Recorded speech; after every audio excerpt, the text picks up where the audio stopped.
that mistake last time. Okay, tell me a little bit about what kind of plans you have for Murray. Can you be a little more? Can you be a little more specific? Yeah. Do you plan on playing him with Kalichla a lot, or do you plan on switching those guys, or just how do you? What do you foresee for him? Well, we played them a lot together the other day. I think it depends. I mean, there'll be times where, you know, we'll play Kevin a little bit more with Dennis.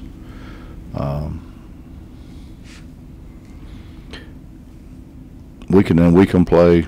You know, I think we could play Eric because Eric can score a little bit better than Kevin and Dom can.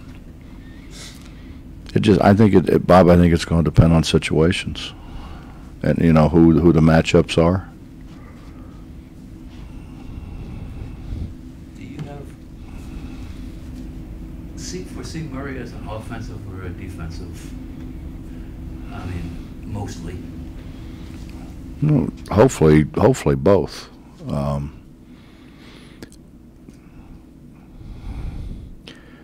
You know, he's not real comfortable right now because we're moving him around and he's on the perimeter, and he's never really been on the perimeter much. But he's getting better. I think he's getting better. He's understanding better.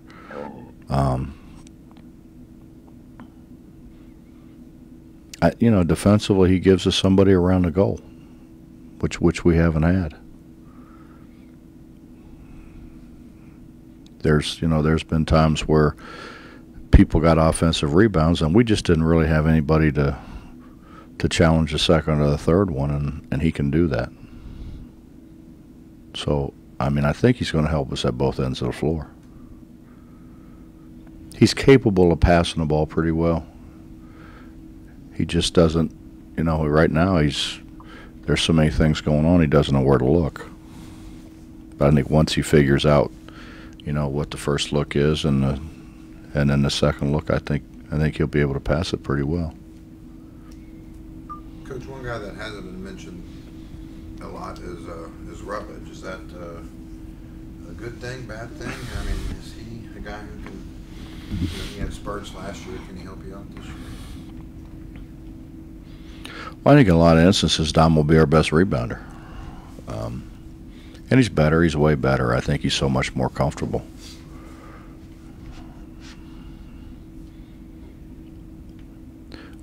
When you play faster, you know, we're not, you know, there were a lot of times last year we had to wait for Dennis to get down the floor. And we don't want to do that.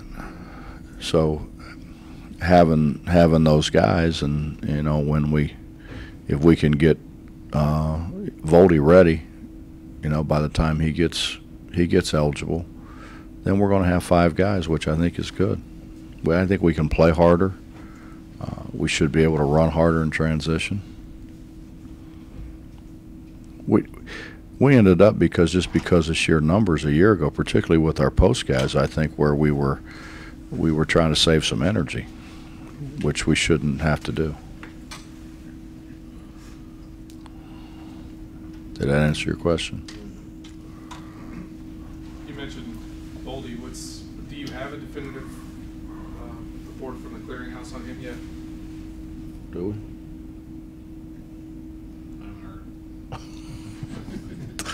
That's a definite. We don't know.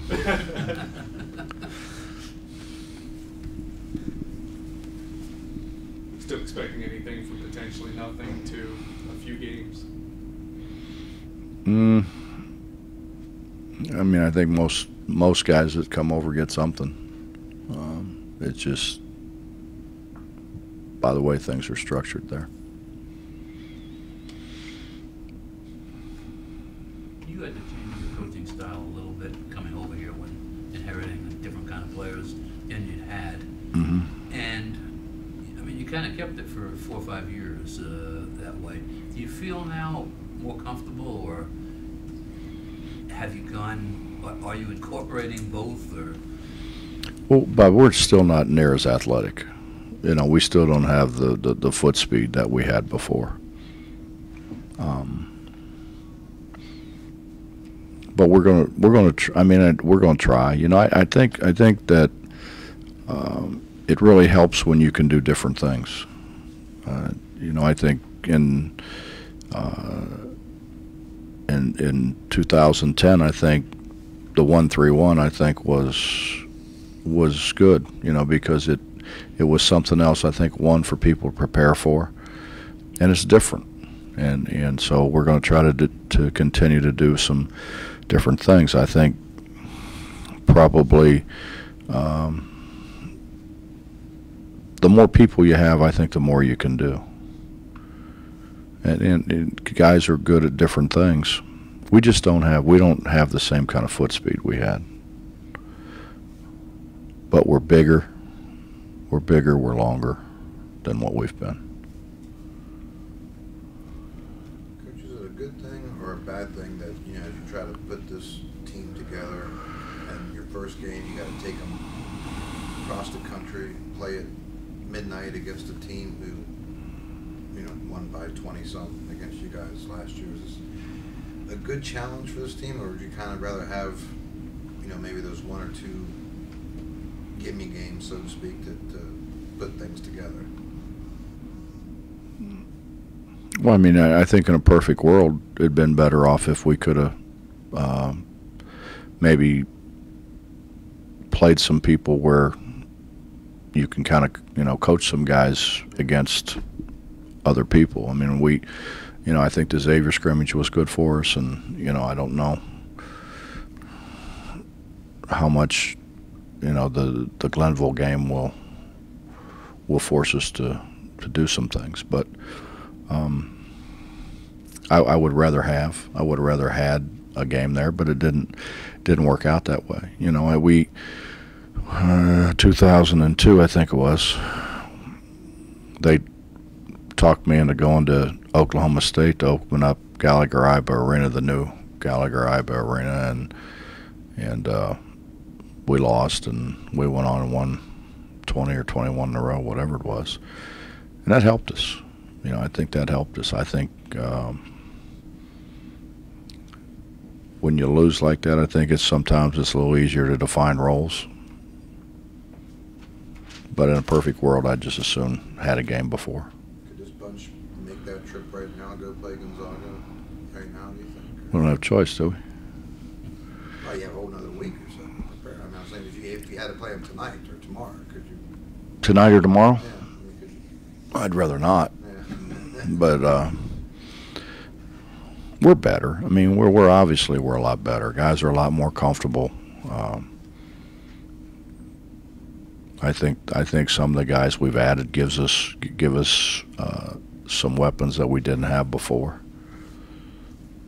You know, we have a true point guard. I think Staten is a true point guard. He's been a point guard all of his life, where Jabari wasn't, Gary wasn't. But in saying that, you know, those guys played point a year ago, so it gives us more people capable of handling the ball. Xavier, that was your scrimmage this year? Xavier was the scrimmage? Yeah. Everything go pretty well on that? I don't know. I don't know what I'm allowed to say.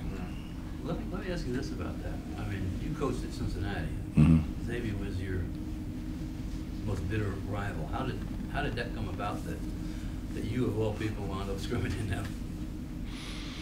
Well, you know, I think when it was really a rival was when Pete was there. You know, Skip and I were very, very dear friends, and shared a lot of things. Thad and I are very good friends. I mean, I think you saw that with the series we did a couple of years ago. It was Bob. It honestly wasn't as bad as people thought. You know, Pete and I had a disagreement, but we're both adults. We're both over that. But I think that's when it kind of got to where. It didn't get as bad as it was last year, I guess. No.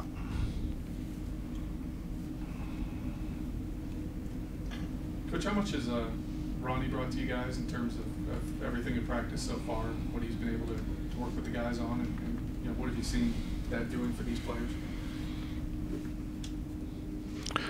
Well, Ronnie's terrific, you know, right?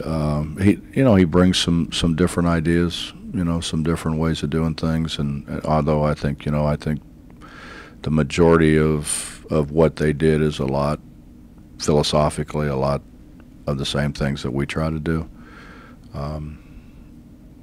He's a really good teacher. You know, I think that's the biggest thing, you know, with him. And I mean, I don't think you'll find another Division I program in the country that has 3 former head coaches on their staff. And you know, I've been very fortunate. You know, Larry's done an unbelievable job for us, and Ronnie will do the same, and Billy's been invaluable, you know, with contacts and people, and then Eric haven't played for me, so. And then Dave being the GA, I mean, we've got a whole bunch of people, I think, that are very comfortable with the way we do things. Bob, you mentioned that Juwan at the point. Are Jabari and Gary having to learn to play off the ball a little bit more? They've done it in the past, but not as much last year. You have to sort of retrain them? Not really. We played both of those guys together a lot last year, so they were kind of on and off the ball. It helps us because, you know, you got more than one guy that you trust with the ball. I mean, really, when you think about it, when I first got here, it was Darius, and Darius played just a ton of minutes, and Joe had no idea how to play point guard, and then as Joe started to learn and learned a lot from Darius and learned a lot through experience, so then we were going to bring Truck along. Well, then Joe got hurt, so now we have to throw Truck in the fire, and we had no backup, really. I mean, if you think about it, Day was my backup point guard. And then, fortunately for us, when Truck broke his foot, Joe was just really starting to come back. And so, but then still we had one. I mean, if you watch the end of the Kentucky game after Joe fouled out, it was just, I mean, it was awful. You know, we've got Devin and Day bringing the ball up the floor. And and then a year ago, all those guys were freshmen. We had to get Truck off the ball. So this is the first time that we've actually had more than one guy who can actually dribble it more than a couple times. You know, it's kind of refreshing, actually.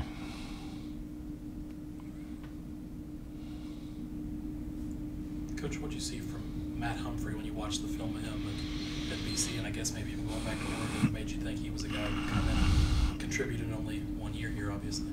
I think the biggest thing was he kind of understands how to play. I mean, obviously he has to get used to the way we play. We play a little bit different defensively than what a lot of people play. So he's learning that. But you know, you throw him out there, and there's a lot of things happen in motion. It's pretty complicated, really. I mean, for everything you do, there's 3 or 4 different options that you can have, which is why I think we got so good in 2010, because it's just, there were so many things going on. It's hard to guard. It's very hard to scout. And he has really picked that up very quickly because he understands how to play. I think that's the biggest thing. He understands how to play, and then he's, you know, arguably one of our he may be our best perimeter shooter. If he's not, he's in the top 2 or 3. So now you got a 6'5", 6'6" guy that can make shots, which, if you think about who we played in that position before, we struggled to make shots, and so they don't guard them. So he spreads the floor for us.